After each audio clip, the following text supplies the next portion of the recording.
Science, technology, society, and environment education originates from the science, technology, and society movement in science education. This is an outlook on science education that emphasizes the teaching of scientific and technological developments in their cultural, economic, social, and political contexts. In this view of science education, students are encouraged to engage in issues pertaining to the impact of science on everyday life and make responsible decisions about how to address such issues.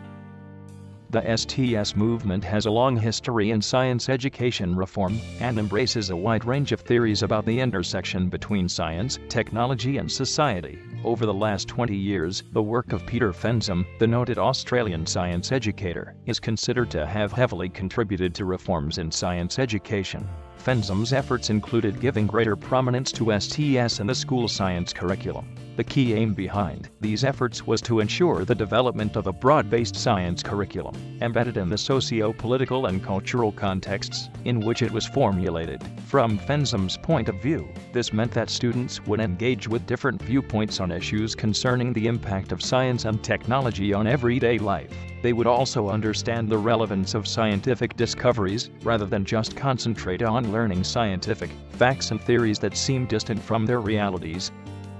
However, although the wheels of change in science education had been set in motion during the late 1970s, it was not until the 1980s that STS perspectives began to gain a serious footing in science curricula in largely Western contexts. This occurred at a time when issues such as animal testing, environmental pollution, and the growing impact of technological innovation on social infrastructure were beginning to raise ethical, moral, economic, and political dilemmas. There were also concerns among communities of researchers, educators, and governments pertaining to the general public's lack of understanding about the interface between science and society. In addition, alarmed by the poor state of scientific literacy among school students, science educators began to grapple with the quandary of how to prepare students to be informed and active citizens, as well as the scientists, medics, and engineers of the future. Hence, STS advocates called for reforms in science education that would equip students to understand scientific developments in their cultural,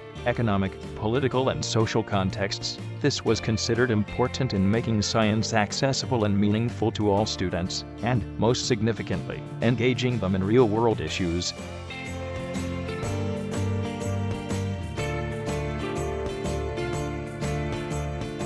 Thank you for watching. For more educational videos, please subscribe to WizScience on YouTube or visit wizscience.com.